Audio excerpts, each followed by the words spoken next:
அஸ்ஸலாமு அலைக்கும் ஃப்ரெண்ட்ஸ். திங்கக்கிழமை மார்னிங் மினி விலாக் பார்க்கலாமா? வாங்க பார்க்கலாம். காலையில் குடல் எடுத்துகிட்டு வந்தாச்சு. ஆட்டு குடல் கிடச்சிச்சு, அதனால் வாங்கிட்டு வந்தாச்சு. எங்கள் ஊரில் வந்து ஆட்டு குடல் வந்து ஒரு குடலுக்கு 200 2 குடல் வந்து 400 விற்றாங்க. அதை க்ளீன் பண்ணி எடுத்துடலாமா அப்படின்னுட்டு வாங்கின கையோடு வந்து அதை க்ளீன் பண்ணி எடுத்தாச்சு. எடுத்து ஒரு 5-6 தண்ணி விட்டு கழுவிட்டு ஃப்ரிட்ஜில் வச்சாச்சு. நம்ம குழம்பு வைக்கும் போது எடுத்துக்கலாம் அப்படின்னுட்டு, மத்தியானம் லஞ்சு செய்யும் போது அதை எடுத்துக்கலாம் அப்படின்னுட்டு க்ளீன் பண்ணி எடுத்து வச்சுட்டு அப்படி பிரேக்ஃபாஸ்ட் செய்ய ஆரம்பித்தாச்சு. பிள்ளைங்க தூங்குதாங்க. அவங்க இன்றைக்குள்ளே பிரேக்ஃபாஸ்ட்டை முடிச்சிடலாமா அப்படின்னுட்டு, இன்றைக்கி காலையில் வந்து சிம்லாக வந்து கேப்பச்சமியா வச்சிடலாமா அப்படின்னுட்டு.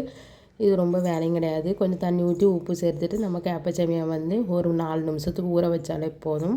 அப்புறம் சிங்கில் வேறு பாத்திரம் இருக்குது. நேற்று நைட்டு கழுவுன பாத்திரத்தை எடுத்து வச்சுட்டு ஒரு பக்கம் கேப்பச்சமியா அவிச்சிட்டு அதுக்கப்புறம் பிள்ளைக்கு பாலை சூடாக வேண்டியிருக்கு. அதனால் வந்து கேப்பச்சமியா நல்லா ஊறி வந்துட்டு ஒரு சொட்டு தண்ணி இல்லாமல் வடிச்சிட்டு இட்லி கொப்பரையில் எடுத்து வச்சோம்னா அது ஒரு 10 நிமிஷத்தில் அவிஞ்சு வந்துடும். அதுக்கப்புறம் சிங்கில் இருந்துச்சுல பாத்திரம், கூடையில் இருக்க பாத்திரத்தை எடுத்து வச்சுட்டு அப்புறம் சிங்கில் இருந்த பாத்திரத்தை கழுவிடலாமா அப்படின்ட்டு கழுவுறதுக்குள்ளே பாலும் சூடாகி வந்துடும்.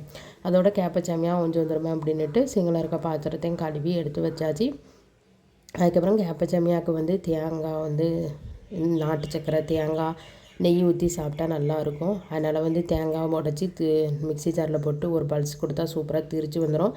இப்போ கேப்பச்சமியாவும் அவிஞ்சு வந்துட்டு நம்ம அந்த சூட்டில் நெய் அதோட நாட்டு சர்க்கரை போட்டோம்னா மெல்ட் ஆயிரும். அதனால் வந்து சூட்டோடு போடுறது ரொம்ப நல்லாயிருக்கும். அதனால் சூடோடு போட்டு அதுக்கப்புறம்னா தேங்காவும் நல்லா மிக்ஸ் பண்ணி வச்சாச்சு. அதோட என் பையனும் எந்திரிச்சிட்டாங்க. அதனால் அவங்களுக்கு சூடாக வந்து சேமியா வச்சு கொடுத்துடலாமா அப்படின்னுட்டு அவங்களுக்கு தட்டில் வச்சு எடுத்து கொண்டு போய் கொடுத்து அவங்களும் சாப்பிட்டாங்க. அதோட நம்மளும் பிரேக்ஃபாஸ்ட்டை முடிச்சிடலாமா அப்படின்னுட்டு பிரேக்ஃபாஸ்ட்டை முடிச்சாச்சு. அதுக்கப்புறம் ஒரே சளி பிடிச்சிருக்கு. அதனால் வந்து பருத்தி பால் விற்றாங்க சூடாக, அதையும் வாங்கி குடித்தாச்சு ஃப்ரெண்ட்ஸ். Okay bye.